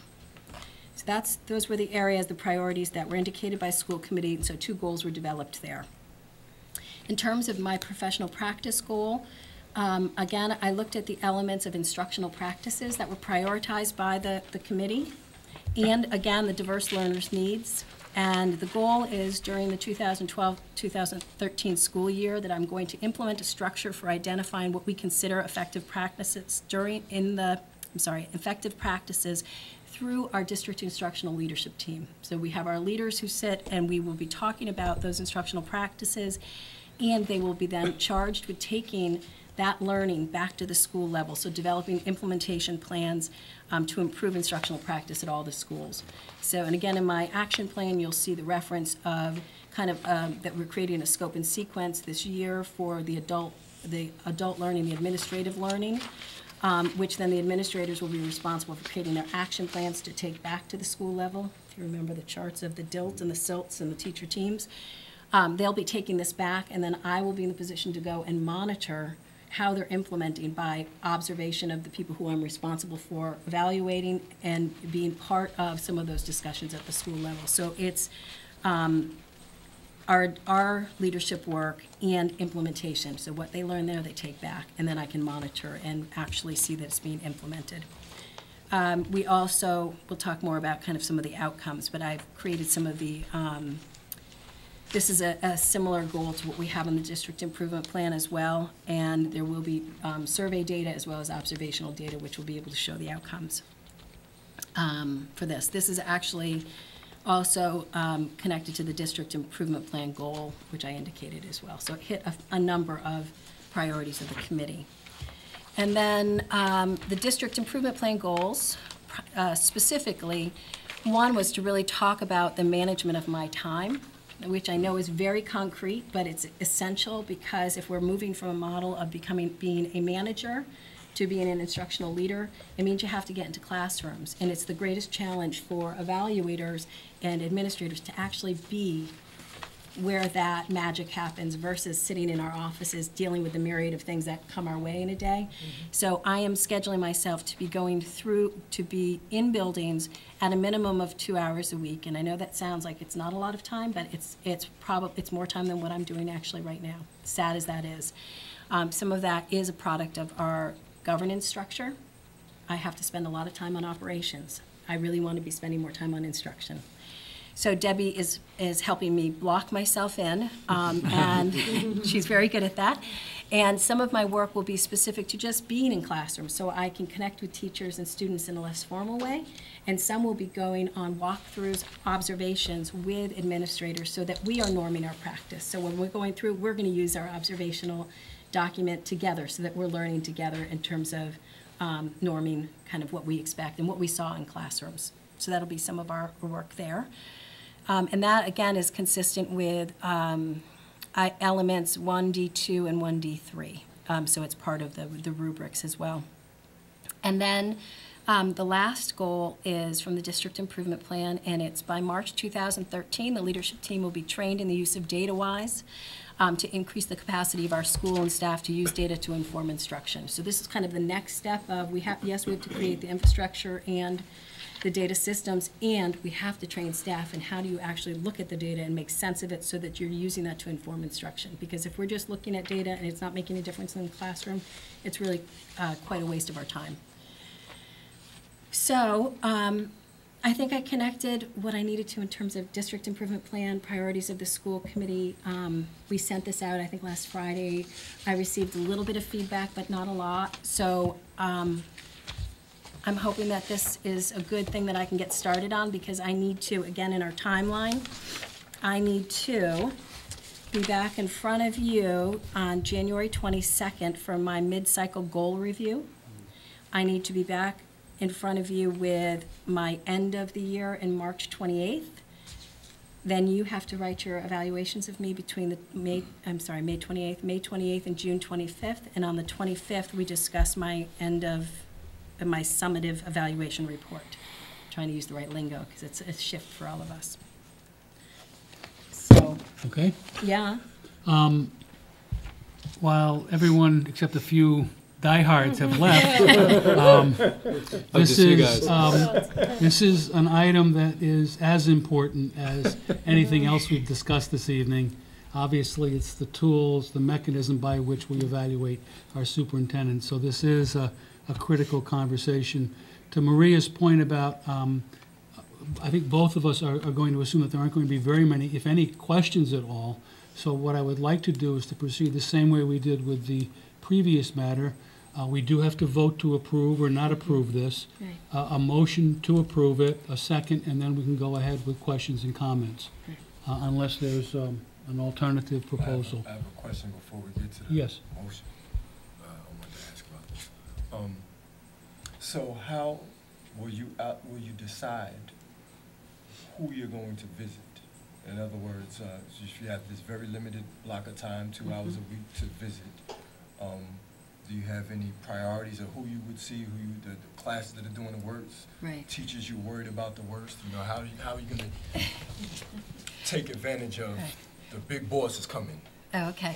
Well, you know, some of the best work is if I actually show up routinely in all buildings, because it should be less about the big bosses coming and more about I'm entering in classrooms and people feel the support, and, you know, not that you're suggesting, but that feeling the support of me being connected to the meaningful work, because sometimes what happens is the divide between staff and what happens, and feeling that there's a disconnect from things that are happening at the district level. So for ease of reform efforts actually being implemented, it's really important for me to be out there. However, I can say that I'm very cautious of making sure that I'm splitting my time across the building so that I'm actually going through a cycle of making sure I'm out in each spot, including Southeast Campus, which is our in-district day placement. Part of that is just making sure that people have equal opportunity to see me and for me to see them. And I'm evaluating every one of those administrators. So I'm evaluating all the principals. So my work is I have to not only observe them doing observations within classrooms, but I also have to observe them in faculty meetings and meetings related to like their school instructional leadership teams, their teaching and learning. So I need to see them doing the work of the principal. So part of it will be driven by their evaluation and part of it, but it will be structured to make sure that it's equitable across buildings so that I'm trying to, make sure I'm everywhere. If that makes sense. Excuse me, I don't want to put you on excuse me, the Trevor, spot. excuse me. I'd like to put the motion on the floor before we pursue any then more we can do questions, that. please. I think that's a proper way to go. Could I have a motion to approve the superintendent's evaluation proposal? Rick? I move to approve the superintendent's self-evaluation form presented here at this meeting tonight. May I have a second? Second. Lauren seconds. Trevor? Okay, I'm sorry, can I just, process question? Yeah. Do we want to be doing the same thing with Pelham and Amherst here tonight or not? I mean, don't we want to be doing it all tonight or? I would prefer, I think in terms of the evaluation, it's the union and Debbie, I'm sorry, I'm looking to you. Who has to approve my plan? Is it Region? I think it's just Region as the entity, but I then. believe in the past it's been the Region only approves the plan and Yes. then everyone evaluates. Right. Yes. And everyone Right. gives Right. evaluation. Okay, thank you. Thank you. Thanks. Thank you, Debbie. I wanted to Yep. make sure too. Trevor? Thank you, Kim. So what I'm thinking, I understand what you're Yep. describing and equity of your time Yep. and you as a resource to principals in the building, leaders of the building. Yep. But I'm also thinking on the flip side, and I don't Yep. mean to sound or put you on the spot, It's but okay. I want to get a sense of your understanding of what priorities would need your attention. In other Right. words, I imagine there might be some categories that are better or closer towards the goal than others, and that your presence at places could spur along work I in the get what you're others. Yeah, absolutely. I think that it's important for teachers who are, model teachers and teachers who are struggling to all see me. However, the primary role that I hold is in evaluating the principals, not the teachers. So when I go through classrooms, I am not connected to the formal observation and evaluation process of that individual teacher. So it's a really important distinction for us to have, and in particular, when we are going through a new system, we want to be really clear about what is supervision and feedback and what is evaluation, because the observations that are formal observations, whether they're scheduled or unannounced, announced or unannounced, I'm trying to get the lingo down, that would not be me. I am not assigned any instructional staff in terms of their evaluation. My evaluations are of district directors and principals. And it's an important distinction to make for staff, so that every time they see me coming through, am I taking notes for their evaluation? Absolutely not. One more. I'd like to see if anyone else has any questions. I'll come back to you, Trevor. Rick?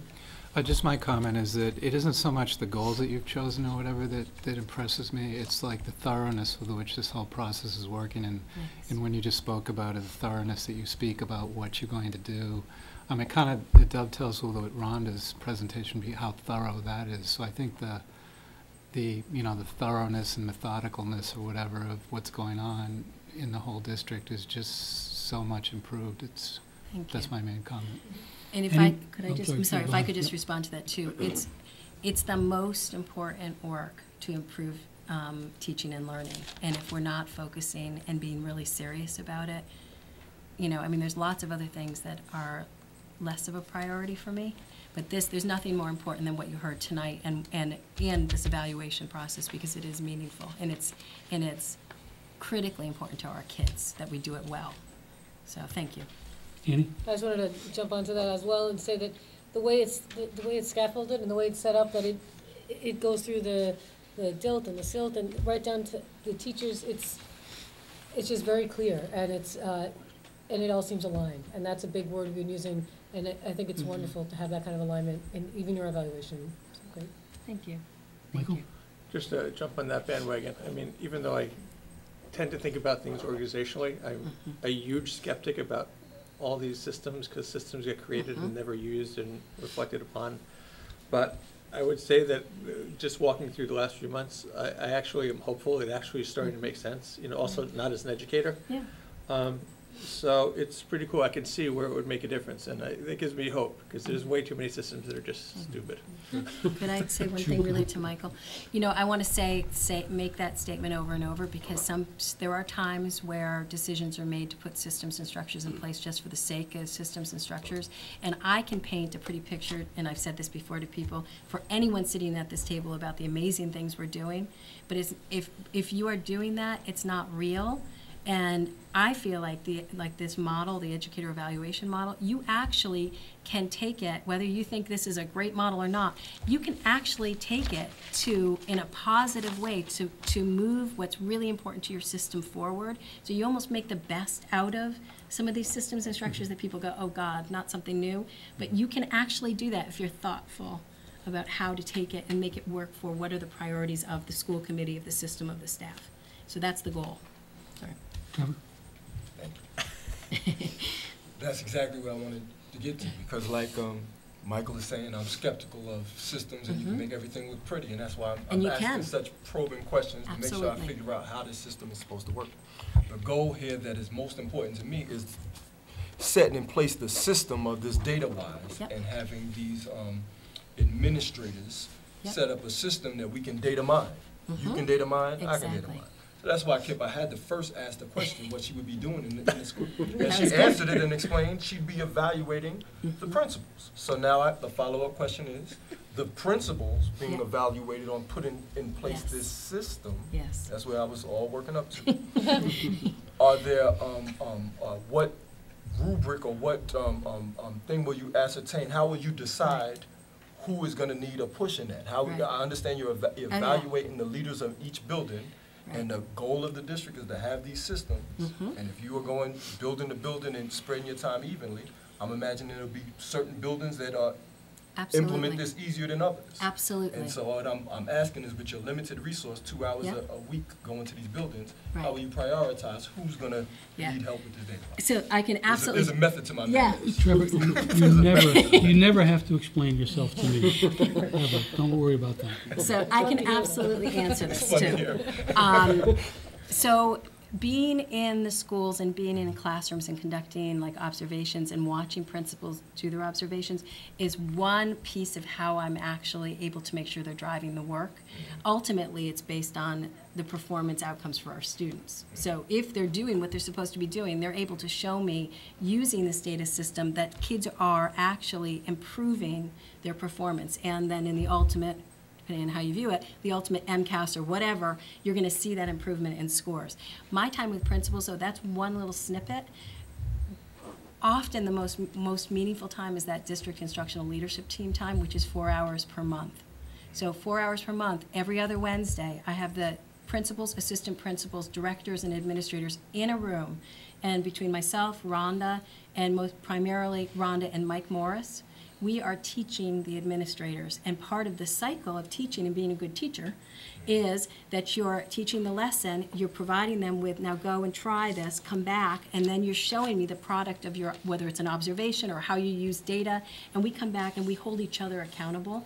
I also have developed specific goals for that DILT, the District Instructional Leadership Team, which I can share with you guys in my update, is I create goals that I can measure as to whether each of the people in that team are actually fulfilling the goal, which is, you know, I have them create action plans. Show me that you're creating the action plan, and then I'm going to sample. And it's not just me coming and sampling. You have to make good in front of your colleagues, because and this is not an easy group. I mean, they're a lovely group, but it's a collective commitment. And if we're all in this, we're all in it. And if you're not pulling your weight, that's pretty clearly identified within that group. So that DILT meeting is important to see the cycle of inquiry, that whole feedback loop of we teach something, you learn it, you go back and try it, you come back and you show me what you did. And then I also can go out and sample in those observations. Also, the other Wednesdays, we have a principals meeting. So I have just the principals. And again, we're talking about some of the same points about how they are then implementing their evaluations of others, how they're implementing, making sure that staff are in their collaborative teams using data. But again, I'm creating some of the systems so that I can actually hold them accountable. And in terms of their evaluation, these documents are part of the OASIS. It's a web-based tool that has, did you hear that one, everybody? It's a web-based tool. And we've uploaded the forms that we want to use and that we're comfortable using. And basically, it allows us to go and do all of this online, as every staff person's doing right now. They're using data to analyze their goals for the student learning goals with Mike's support at the building level. They're creating their goals, whether it's group goals, which the principals have a group goal that they're developing to submit to me. We also have an observation template that's carried on an iPad, so it goes right to where we need it to be, so the feedback loop is there, and I can go in and monitor the principals in terms of where are they in complying with their observations that they need to conduct and their evaluations and feedbacks. I'm just trying to keep in my mind all the different data things. Data-wise is standardized for the students across the schools.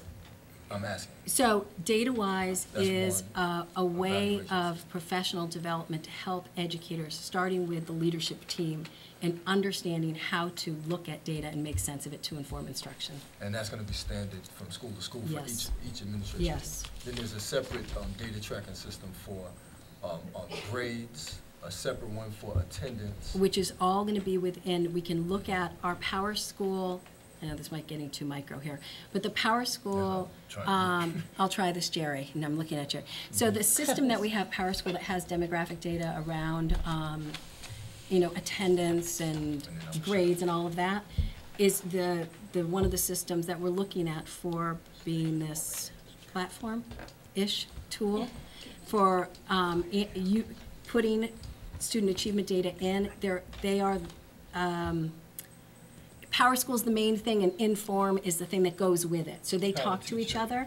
So the reports that we print from this, I think the comment was, if teachers have to press more than 4 buttons, we don't want to do this. So we're going to have these two systems that talk to each other, that we put the information in. Our staff are able to have that be user-friendly, to actually print out information that's helpful, and most importantly, we have to train staff in how to be analytical, look at that ladder of inference that Mike showed us, and use the data to create goals, but also to monitor our progress. Shabazz.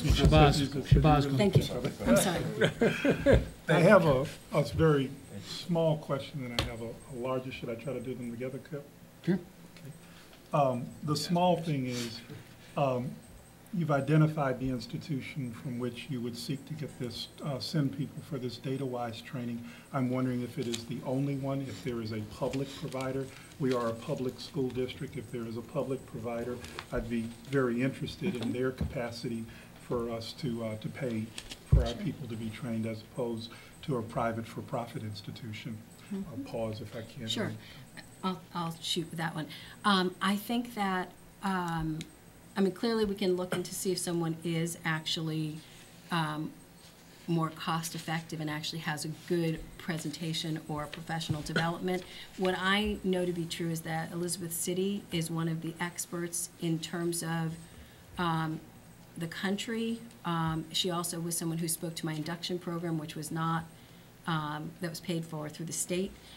She's the person who can actually have the conversation, and I can say that from firsthand experience, but also the administrators experienced it as well, that she can take the understanding of data and marry it with the educational process and what teachers are looking at, which is a really unique skill to be able to have, because someone who's really just a data person and not the strong educator, marrying the two conversations can really create a disconnect for staff who really need to have a user-friendly. So from my perspective, she's probably the best person from what I know out there.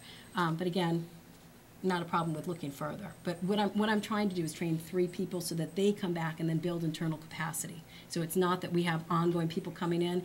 I want Mike, Rhonda, and Ian to become our experts, because it's all about building internal capacity. We should not have to keep contracting out, from my perspective. But That's just a general principle for me. If we Yep. can find a not-for-profit, I'd rather spend the money that way than on a for-profit institution. The other thing is I want to thank you for what I see as excellent efforts to address some of the things that I raised in this document. I want to, make it clear that for me, the families of those who've been financially successful, financially blessed, I am on a very modest level among them. I think our schools ought to continue to do great work for their children. And I completely will expect that you will continue to lead the district in that direction. But again, as our recent presentation looking at our budget and our per pupil analysis brought out, the demographic factor that faces our district is a very serious one. And to simply make the argument that a rising tide lifts all boats, that kind of universal sort of logic that seems to be so appealing in this post-racial, post-Obama world we're in, I fear is going to leave some boats on the sandbar. So we have to be intentional. We have to go directly at where we see we're underperforming, and find ways to really drive the system to be to do what is in element Roman numeral 1B1, and to find and develop those instructional practices that are going to address all of our learners and really help us to reach our mission. So again, thank you for your efforts to incorporate that. You're very welcome. It is my commitment that we will make a difference for all students, and we have to really focus on students who we have, as Rhonda would say, have left behind, and that we have to be very specific and intentional with the use of our resources and how we are structuring our system. So every conversation we're having with our leadership team or in the budget process is, so where is the lens of equity and accountability to make sure that we are making a decision that helps each and every child, and that conversation is alive and well in every conversation we're having. And it's a tough one. It quite honestly is a tough one, but we are not, none of us are letting ourselves off the hook with that, that reality. Annie? Thank you. I thought I saw your hand. No? Anyone else? The agenda said discussion only, so it's really discussion and No, vote. we are going to vote to approve or not Just so I approve can this. get rolling. We have a motion on the floor, so, and it's been seconded. Any other comments, one way or another? If I may just, a couple. One is, I want to concur with several things that have already been said in terms of the uniqueness, if you will, from what I see, of the seriousness and focus on particular objectives in your evaluation proposal that target those youngsters that have been, for lack of a better term, let's just for the sake of our use, underachieving. Okay. I also want to compliment you again on your selection of your management team. We've been privileged in the last month and a half to be in the audience, if you will, to hear first Michael and his presentation, Rhonda. We've also heard from Faye. It's just an extraordinary team that you've been able to put together. I think the challenge, in addition to meeting the goals that you've identified here, is along the lines of what Shabazz has been referring to, which is at some point the community, if not this committee, is going to ask for explicit, specific results. And that's going to be the real challenge. One of the things that I would like to see when we begin our budget discussions, whether it's in the Budget and Finance Subcommittee, but also in the larger committee, is a discussion of how do we take our finite resources, run the risk of taking from some to put towards others in the finite situation, but with particular emphasis on targeting programmatic approaches to those kids who have been underachieving. I agree with Shabazz that the the metaphor of, you know, the boats, if you will, just doesn't cut it anymore. We need to see some actual results. My only concern is that we'll look solely to MCAS results, and I'd like to think that there are other ways of determining the growth academically and otherwise of youngsters besides just with MCAS. But nevertheless, thank you for what has been just an extraordinary beginning to the school year, and much to look forward to, I think. Thank you. I'm sorry, I'll get my back. Anything else? Then I assume we're ready to vote. So the motion on the floor is to accept Maria's proposal for her evaluation. All those in favor of that, please signify by saying aye. Aye. Opposed, nay. It's unanimous. Thank you. Thank you. I appreciate it. Now I get to work. You're passionate about this. Before we close, just want to remind you of the warrants, and also take a look at the calendar. Yeah, we have one subcommittee, I think, we should probably just say, or just pass out. Which one? Budget coordinating group. BCG update. Oh, right, I'm sorry, okay. Let me get to that in just a second. You want to speak to the November 13th meeting at all? I'd have to look at it, I'm sorry to say. I'm a little in the moment. So November 13 is where we're spending a lot of time talking about the FY14 budget. So we'll have a first quarter update for FY13. We'll start having a discussion around guidelines or guidance from the committee. We'll talk a bit about the capital plan, fee schedule review, which we've already started reviewing, and high school course proposals and current enrollment updates. So it's an action-packed, very budget-related foundational conversation for us to get ready to move forward. And that's the 8th? That's November 13th. Yep. My guess is that there will be a considerable amount of print material coming our way Yes. on all of these items. So once again, it behooves all of us to make sure we do our homework. Rick, who wants to talk to the B? I think, Rick, Sure. are you okay with doing that? Go ahead. Catherine and Maria were there too, so chime in if I get something wrong. The budget coordinating group's last meeting on October 18th talked about, the first one is just a blurb about that we don't know exactly what's going on with federal and state funding yet. That's the usual. Number two is that the community development block grant is lost, subject to appeal. So that's $900,000. Maria, could you speak a little bit about the IDA? Sure. I think the important part is to mention that if federal funds have the potential of being cut, which is the community block grant, community development block, I can't even say it, block grant, there's also the potential, we have to just watch and be cautious about the federal entitlement grants, which is IDEA, which serves special education students, and Title I, which is heavily staff related. So I think it's to say, yes, there's a concern related to the community development block grant, but that is under appeal, and we want to be cautious and thoughtful around watching as news comes out about how the federal government is going to be supporting or not supporting these other, Okay. if that makes sense. Then is the third blurb is just about regionalization and how that might affect budgets in the future, whatever. And of course, the Four Towns meeting on Saturday, November 3rd, about that. There's a couple of things not on here that were talked about. One is that they're shooting, at this point, they're shooting for a 3% budget increase recommendation. It's the Finance Committee that makes that recommendation, and they haven't made it yet, but that's what they talked about. Also in the discussion was what's going on with health insurance or health benefit costs, and they're shooting for 2.5% on that, even though they could go to 0 if they wanted to, but they thought to be conservative, don't go to 0. And then finally, they talked about OPEB funding, and that really the Amherst Committee and the Regional Committee should have the Amherst Committee should have a discussion about what their view is on putting 500 and change thousand into the OPEB fund this year, because that's going to come up at town meeting. Do we agree with that or not agree with that? And Regional should have a discussion about whether they want to put any money into their OPEB fund.